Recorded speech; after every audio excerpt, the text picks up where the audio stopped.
I want to start by telling you what I do for a living, because the job is the only reason I was ever in that holler in the first place.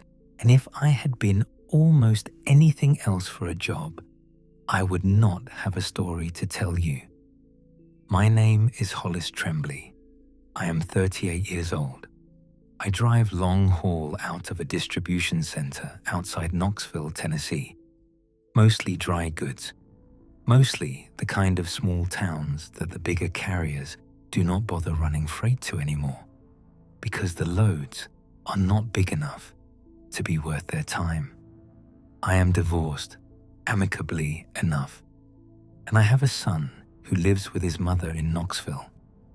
The job pays the bills, and the route I had been driving for the last 15 years was as comfortable to me as a pair of old boots. I knew every gas station on it. I knew every way station. I knew every spot in the road where the deer came out at dusk. The route took me up out of East Tennessee, across the corner of Virginia, and into southern West Virginia. 3 towns. The last stop on the run was the smallest of the 3. It was called Coalmont Hollow, and you have not heard of it, and I am not going to ask you to look it up. The mine that the town was built around closed in the early 1980s, and the population had been bleeding out ever since, down to maybe 400 souls by the time I started running freight there.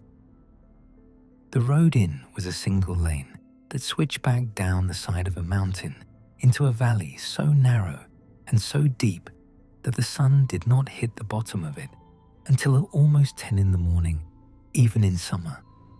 There was one general store, one church, one post office, and a volunteer fire department that operated out of a converted 2-bay garage. That was it. That was the whole town. I delivered to the general store every other Wednesday. The same woman had been signing for the load every single time for 15 years. Her name was Mrs. Dewberry. I never knew her first name. She was somewhere in her 70s the whole time I knew her, the way some mountain women get to a certain age and then just stay there, weathered and small and stronger than they look. She ran the store with her grandson, a thin, quiet boy named Owen. Mrs. Dewberry wore the same blue house dress every Wednesday I ever saw her, and she kept her grey hair pulled back in a bun, and she wore a small wooden cross on a silver chain around her neck. The wood was so dark and worn smooth that it almost looked like stone. The people in Coalmont Hollow were not unfriendly exactly, but they were reserved in a way that takes some getting used to if you grew up anywhere else. They did not invite strangers in for coffee. They did not chat at the counter.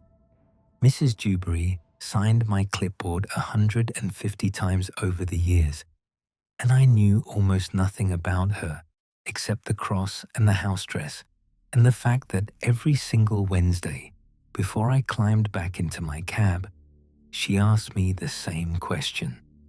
She would look up from the clipboard and she would say, "Mr. Tremblay, what is the weather looking like on the way back out?" For 15 years, I thought she was just making small talk. I have come to understand that she was not. She was asking me what I had seen with my own eyes on my own drive, because she was trying to figure out whether I had time to get back up out of the holler before something else got there first. The run I'm about to tell you about was the second Wednesday in August. It was supposed to be like every other Wednesday I had ever made. It was not.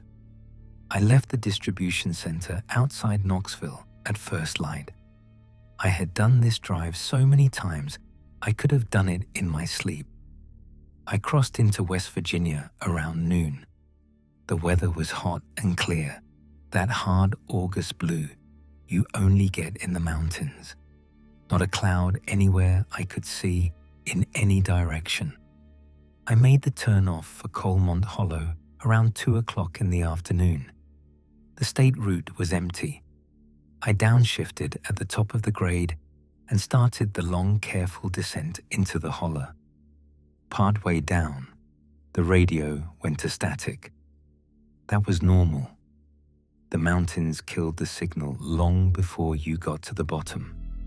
I reached over and turned it off and drove the rest of the way in the kind of quiet you only get when you are alone in a truck cab a long way from anywhere. I got to the bottom of the valley and pulled into the gravel lot behind the general store. Mrs. Dewberry was standing in the open back door waiting for me, which was a little unusual.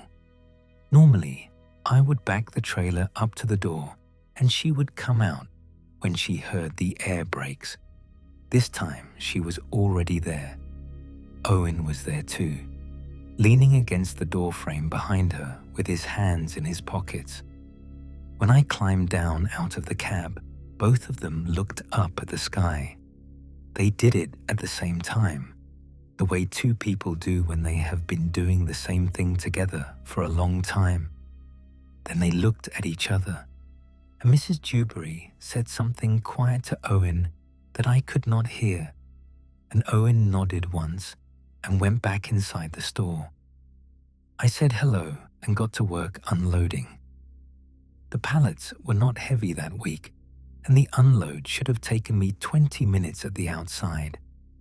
While I worked, I noticed that the town felt different than it usually did. The street out front, which was normally at least a little busy, with old men sitting on the bench by the post office, or kids riding their bikes past the church, was empty. Not a person on it. The houses up and down the holler all had their curtains drawn, even though it was the middle of a hot August afternoon, and you would have expected at least a few of them to have windows open. There were no dogs barking. There were no lawnmowers running.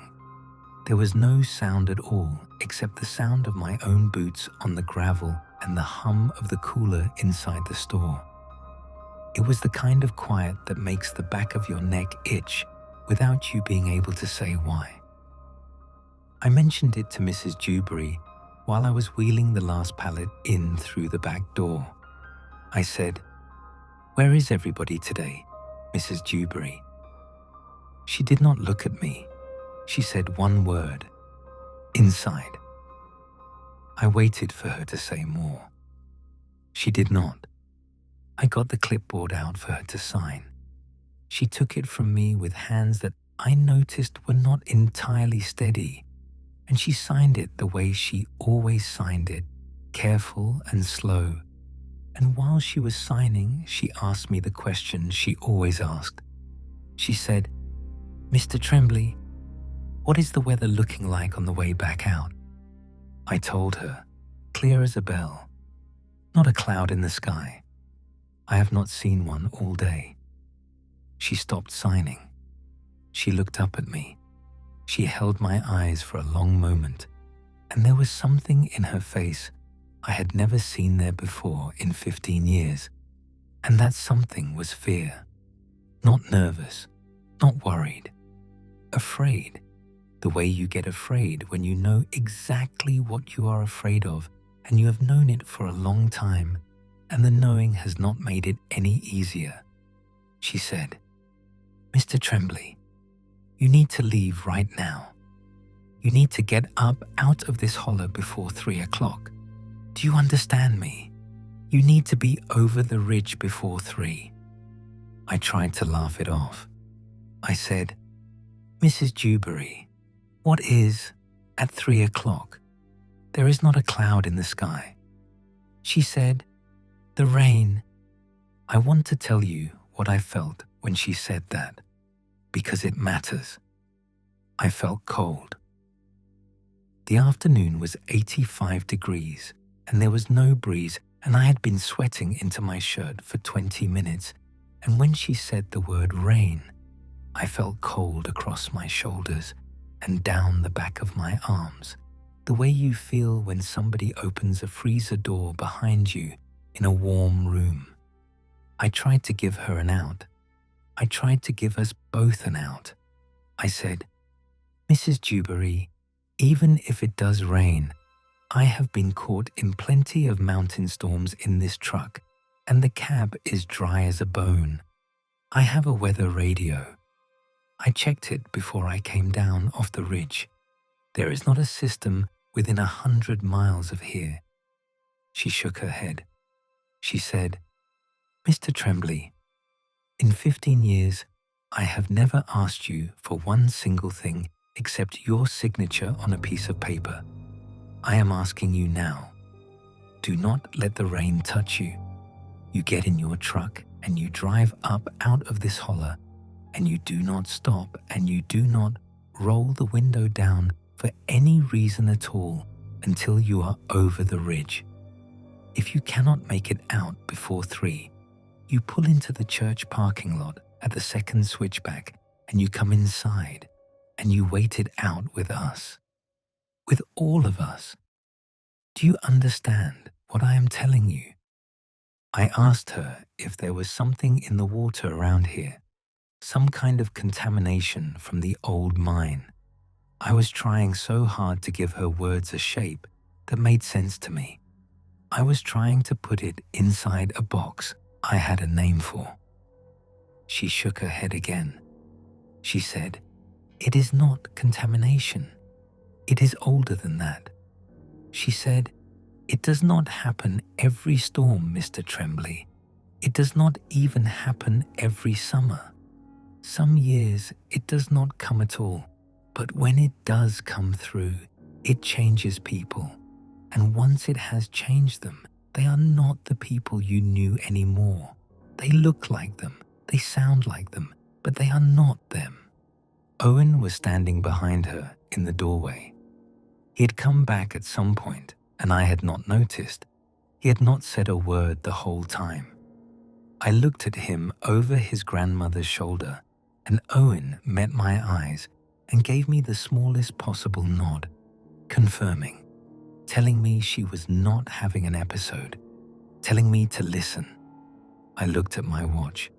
It was 20 minutes past 2. The drive up out of the holler took about 15 minutes if I pushed the truck. I should have time. I would have time.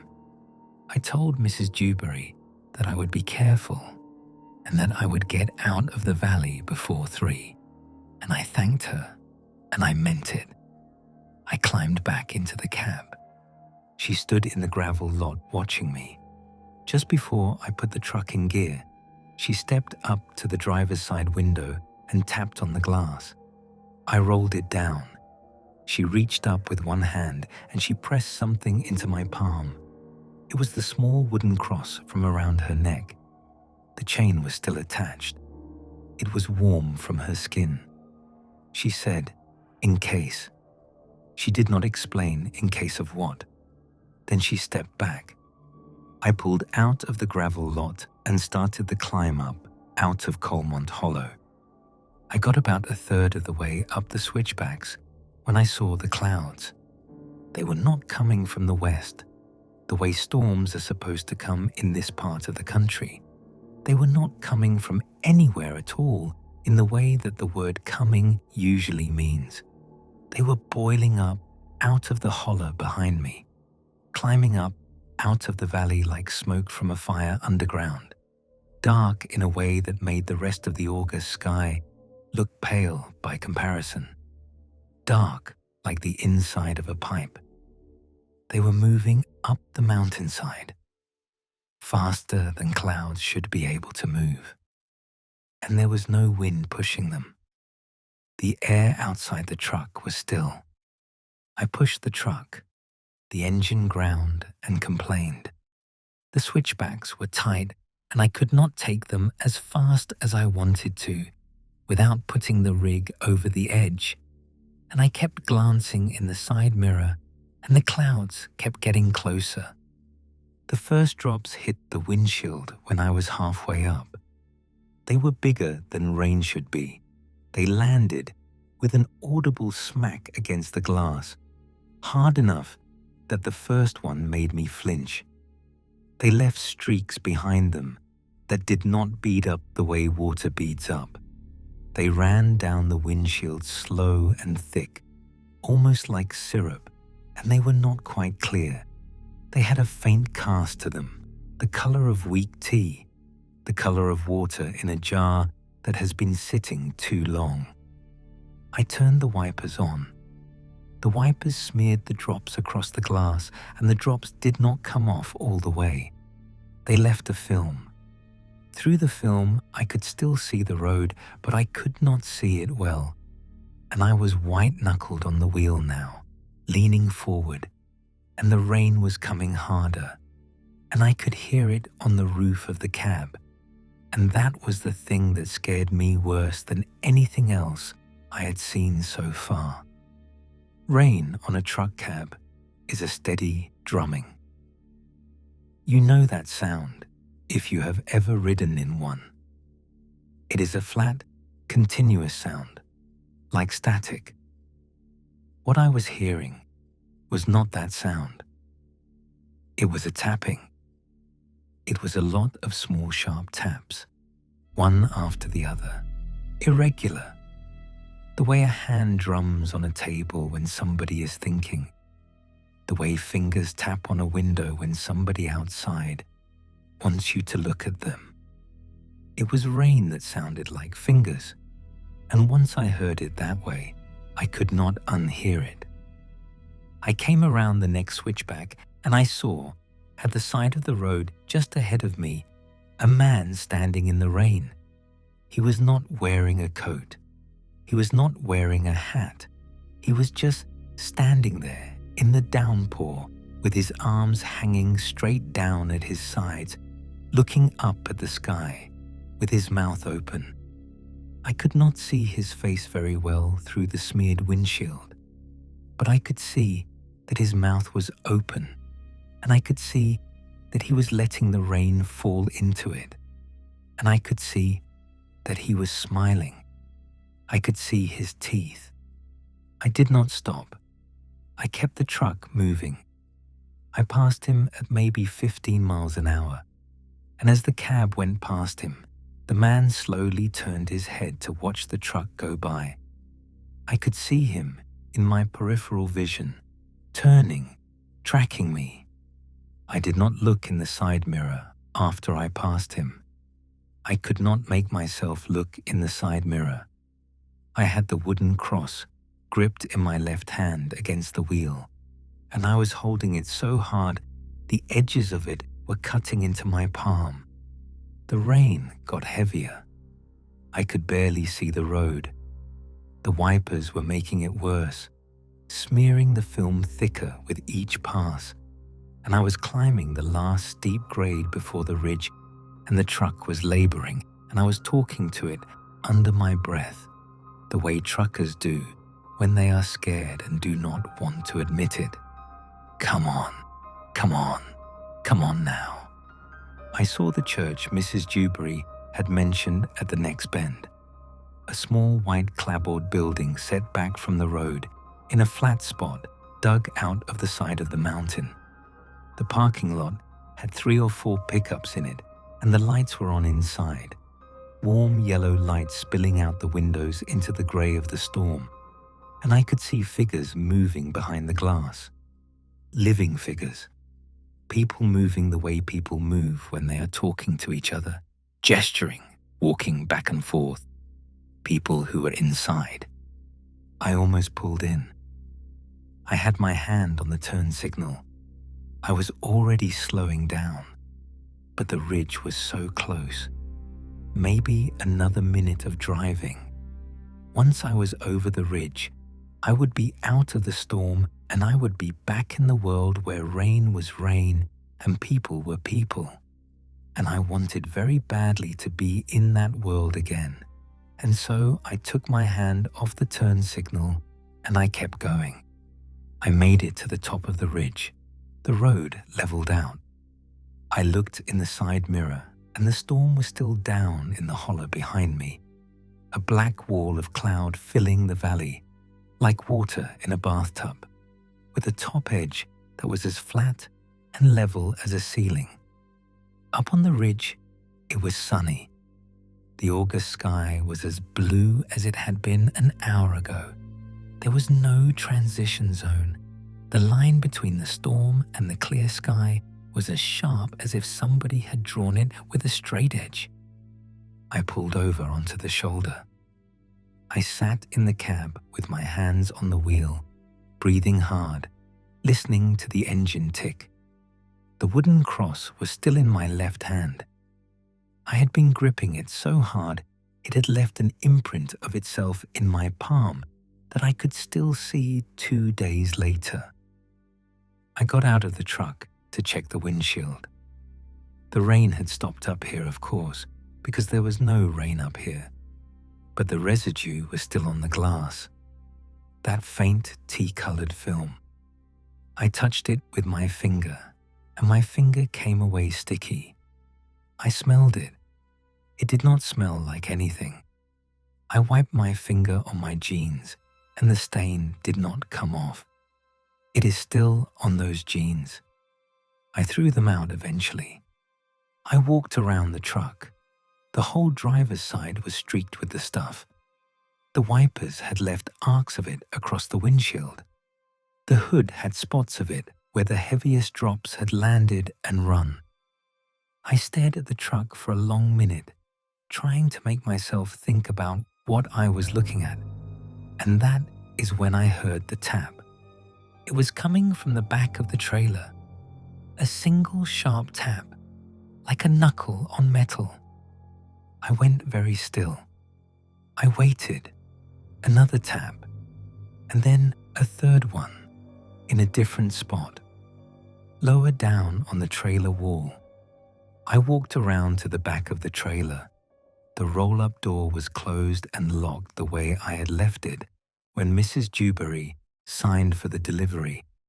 There was nothing on the door. There was nothing under the trailer. I was alone on the side of the road, on top of a ridge in the August sunshine, and there was no one within sight in any direction, and something was tapping on the inside of my trailer. I stood at the back of the trailer with the wooden cross in my hand, and I did not unlock the door. I did not even touch the door. I walked back around to the cab, and I climbed in, and I started the engine, and I drove. I drove the rest of the way to Knoxville without stopping. The taps continued on and off for the first hour or so, sometimes one or two together, sometimes a longer pause, and then a single one all by itself. After a while, they stopped, and I do not know if they stopped because whatever was making them stopped, or because I was so tired and so wound up that my ears finally refused to hear them anymore. By the time I pulled into the distribution center, it was almost 10 o'clock at night, and the cab was silent, and my hands were shaking so badly I had to put the rig in park twice before I got it right. I unlocked the trailer at the dock. The trailer was empty. Of course it was empty. I had delivered the load to Mrs. Dewberry. There was nothing in there. There was no one in there. There was just the smell of the dry goods that used to be there, and the steel walls and the empty floor. But on the floor of the trailer, near the back, there was a wet spot. A single wet spot, the size and shape of a man's bare foot. Tea-colored. I tried to put the whole thing out of my mind for the next 2 weeks. I told myself the rain had been some kind of industrial runoff from the closed mine. I told myself the man standing in it had been a local fellow with mental problems. I told myself the tapping had been the trailer cooling and contracting in the night air. I told myself the wet spot had been condensation. I half believed some of it by the end of the week, and I would have made myself believe all of it eventually if I had been given enough time. I was not given enough time. The next run to Colmont Hollow was the Wednesday after that. I thought about calling in sick. I thought about asking dispatch to put another driver on the route. I did not. I told myself I was being a child. I got in the truck and I drove. The drive-in was uneventful. The weather was clear. I came down the switchbacks into the holler the way I had 150 times before, and I pulled into the gravel lot behind the general store the way I had 150 times before. And Mrs. Dewberry was standing in the open back door waiting for me. Except it was not Mrs. Dewberry. It looked like her. The same grey hair pulled back in the same bun, the same blue house dress. There was even a small wooden cross on a chain around her neck, although I could see, even from across the gravel lot, that it was not the same one. The wood was lighter, newer, but I had been delivering to that woman every other Wednesday for 15 years, and I knew her the way you know somebody you have seen 150 times across a counter. And the woman standing in that doorway was not her. She was smiling. Mrs. Dewberry never smiled. She was not unfriendly, but she was not a smiler. She had a face that had been carved by hard mountain winters and a hard mountain marriage and a long widowhood, and it was a face that did not have a lot of smiling in it. The woman in the doorway was smiling at me with her whole face. Her eyes were wide and bright, and her mouth was open, and she said, "Hello, Mr. Tremblay," in a voice that was almost right, but not quite. The pitch was right, the accent was right, but the cadence was off.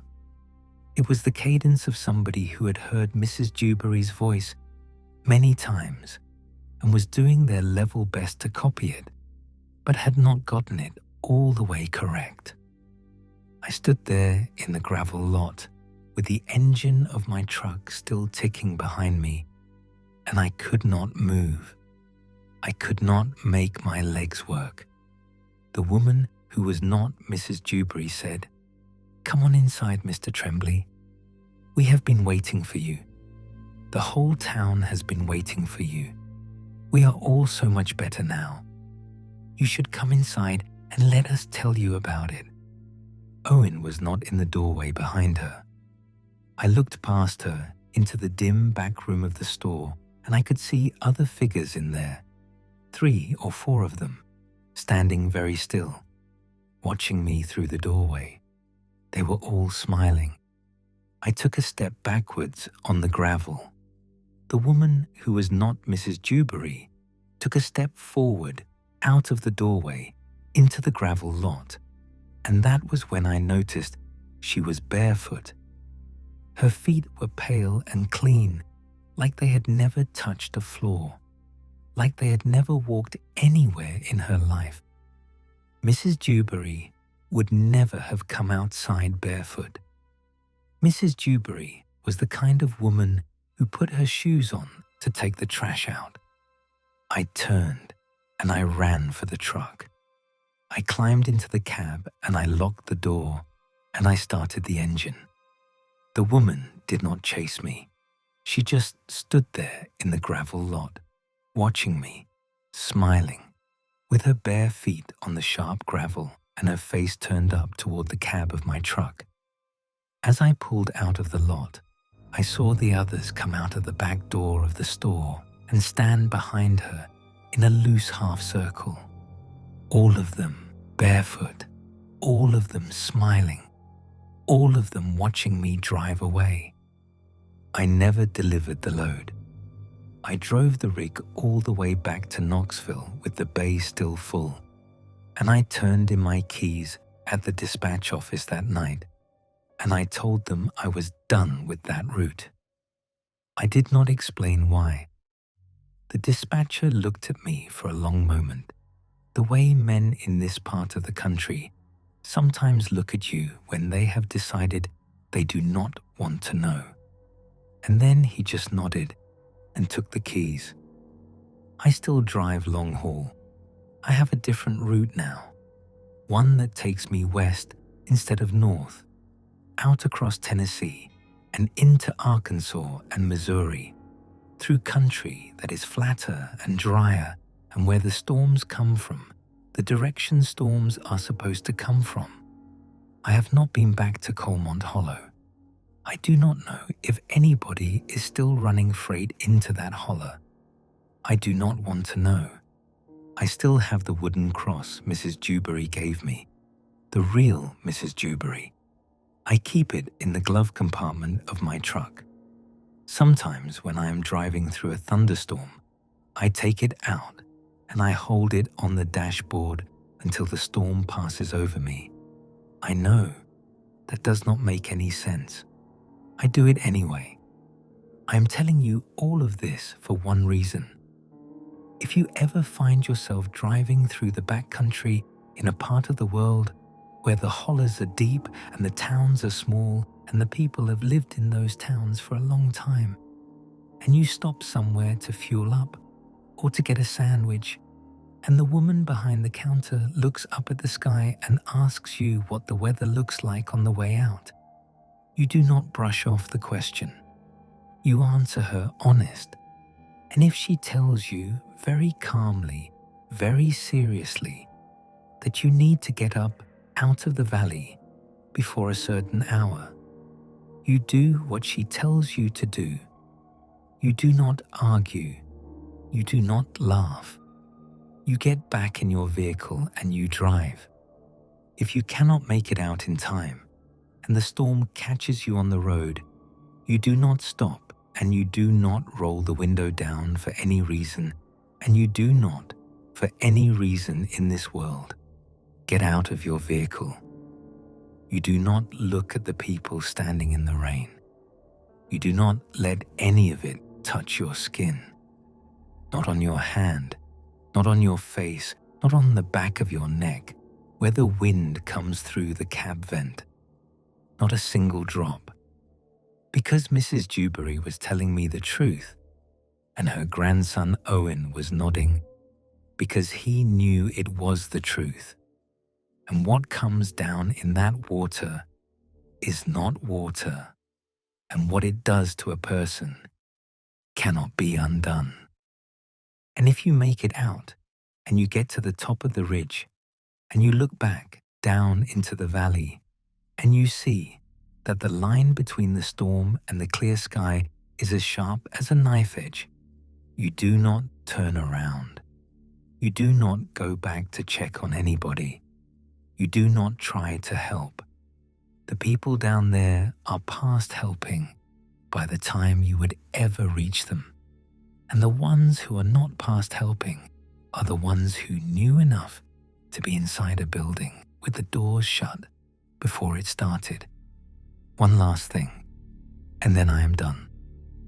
The woman in the doorway, who was not Mrs. Dewberry, told me the whole town had been waiting for me. I think about that sometimes.